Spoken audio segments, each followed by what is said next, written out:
welcome to another edition of the Nightly News. I'm Chris Lee here with LPNN, bringing you all the news that is news and none of the news that isn't most of the time. Tonight's episode is brought to you in part by our amazing sponsors. We have H&R Block right here in Page, Arizona, Big John's Texas Barbecue, and the Page Lake Powell Chamber of Commerce. A big shout out to them for helping us get you guys the news in real time. And a big shout out to you guys. Thank you guys for being here, and thank you for liking, commenting, and sharing on all of these videos. We really do appreciate that. All right. Oh, we do have there's a thumb swarm going on over there. Thanks, guys. I appreciate it. All right, let's go ahead and jump right on in and see what we have for you tonight.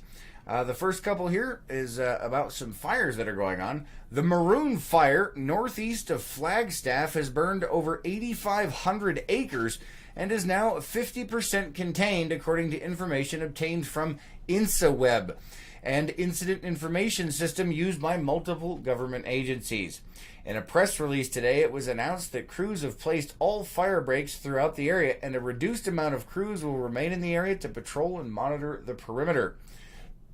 Containment will continue to increase over the next few weeks as firefighters identify and extinguish sources of heat along containment lines.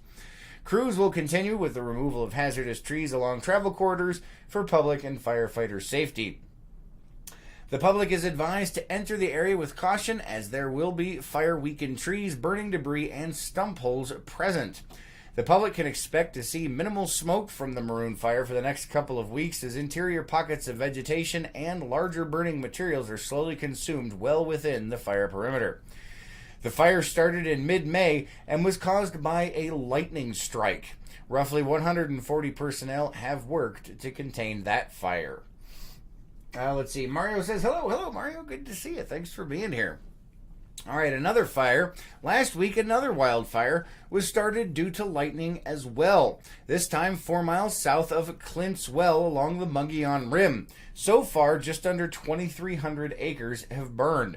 Crews are working to build fire breaks through burnout operations along Forest Road 141 and removing hazardous trees along State Route 87. Rain in the area yesterday slowed the fire's progression. Officials say smoke may impact the surrounding areas and canyons, including Blue Ridge, Payson, and Camp Verde. Tree removal along SR 89 may require temporary and intermittent closure of the road. Firefighters are planning to keep the fire contained within an area of roughly 27 square miles. Gina says, good evening. Good evening, Gina. Good to see you. Let's see here. Road crews for the National Park Service began a 3-week pavement crack seal project yesterday in the Grand Canyon. Drivers will experience delays up to 10 minutes in those work zones. The following areas are scheduled for repair. However, weather conditions may cause changes in times and locations. Let's see. Tuesday, June 4th through Thursday, June 6th, Highway 64 from South Entrance. That's going to be 5 a.m. to 11 a.m. Center Road, Market Plaza Road, and possibly Zuni Road are 11 a.m. to 3 p.m. Monday, June 10th through Thursday, June 13th, Zuni Road, Mather Campground Road, Trailer Village Road, Yavapai Road, Backcountry Office Road, 6 a.m. to 3 p.m. Monday, June 17th through Thursday, June 20th, finish the listed roads that have not been completed, and the Desert View Visitor Center parking lot from 6 a.m. to 3 p.m. So lots of pavement work going on down in that area. All right, let's see what else we have here. There is an antitrust lawsuit. 46 state attorney generals have filed a lawsuit against 20 large generic drug companies and 15 individuals last month for allegedly conspiring to inflate prices, reduce competition, and restrain trade for over 100 generic drugs. The lawsuit is being led by the Attorney General of Connecticut, and yesterday the case was moved to a Pennsylvania federal court that oversees multi-district litigation. The case stems from a federal investigation into significant price increases for generic drugs since 2012. The investigation led to 2 former pharmaceutical executives to plead guilty for manipulating drug prices. The lawsuit claims that some of the prices were artificially inflated by as much as 1,000%.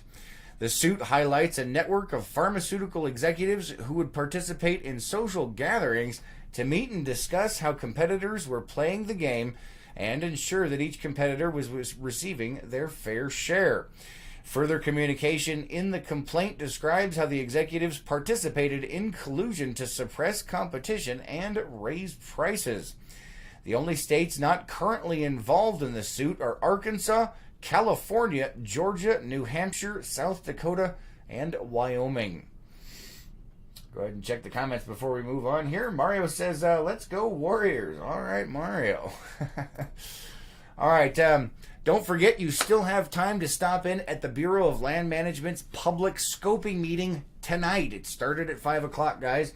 It's going on until 8. This is where they are going to be addressing how many people get to visit the Wave every day. They're talking about moving it from 20 to 96. If you want to hear what people have to say, or if you want to tell them what you have to say, make sure you head on down to the Marriott before 8 o'clock. You still got almost 2 hours left, so make sure you get on down there. Let's see. Excuse me. Tomorrow night is the third and final scoping meeting for that. That's going to be also from 5 to 8 p.m., but that is in St. George at the Dixie Convention Center. But if you're here in Page tonight, you have until 8 o'clock to get down to the Marriott and see what's going on. If you miss either of those, the BLM does have an online public comment period that is open until June 21st. We do have an article on our website with all the links necessary. I'm going to go ahead and put this in the comments for you guys if you're interested. If you can't make it to that public meeting, here is the link where you can check out all of that information and fill out the papers. All right, let's see. On Monday, June 17th from 4 to 8 p.m. at the John C. Page Memorial Park, it says here, start your summer off right with the best tips to stay safe at the lake, on hikes, and at home. It's a free event with barbecue, music, wellness booths, and all kinds of things fishing related. This is called Fishin' in the Dark Wellness Fair. It's hosted by the Community Wellness Collaboration. That's a group of the local hospitals. All right, let's see. Lake levels. I'm sure that's what all you guys are waiting for here. Lake Powell is currently at 3,586.42 feet. It is up 0.48 feet over the last 24 hours. The good news is that the lake is increasing each day. Antelope Point main public launch ramp is currently closed, but it's almost there. We have 0.58 feet to go before it's at its absolute minimum usage levels. All other local launch ramps down here on this side of the lake are open and usable. The Castle Rock Cut is also open and usable and is currently 5.5 feet above absolute minimum usable level. And we did drive through that. It's good to go for most boats. If you're a really big one, though, make sure you use your judgment on that. Don't forget, every Saturday through September 28th is the Page Farmers Market. That's over at the city park. You get all kinds of local produce and crafts. It's a lot of good times over there. The Chamber of Commerce has started seeking vendors and parade entrants for this year's 4th of July parade. If you're interested in that, make sure you head on over there and sign up and get more information. All right, and don't forget, all of these events and a whole bunch more are at lakepowellnews.com on our local calendar of events. Let's go ahead and see what the weather has to throw at us. Let me go ahead and check over here real quick. Let's see. Lois says, sorry, that should have said 44 states and 1 U.S. territory. All right, thank you very much, Lois. I appreciate that correction. All right, let's see exactly what the weather has in store for us. Coming up, it looks like tonight we have a low of 66 degrees. Tomorrow, creeping on up over the 90-degree mark to 93 degrees. Mostly sunny and 67. That wind picking up to about 10 miles an hour. On Friday, a high of 91 with a low of 64 and mostly sunny, but that wind creeping closer to 15 miles an hour. On Saturday, the temperature dropping back off to 88 with a low of 61 and sunny out there. So a beautiful weekend if you want to visit the lake, that is for sure. All right. Let's go ahead and check our calendar of events to see what's going on tonight and tomorrow. Looks like tonight, don't forget, there is that BLM public scoping meeting down at the Marriott until 8 o'clock, and that is for the Wave and how many people are going to be going to it. Tonight also at 6:15 p.m., so in just a few short minutes, we have Zumba over at the Community Center. Tomorrow morning at 9 a.m. we have Pilates at the community center. At 1 p.m. is the Lego Challenge over at the Page Public Library. It says here, build a space rocket Lego Challenge. So that could be fun. Let's see what else we have. 1 p.m. the Coloring Club over at the community center. At 3 p.m. the middle school is doing a DIY galaxy craft.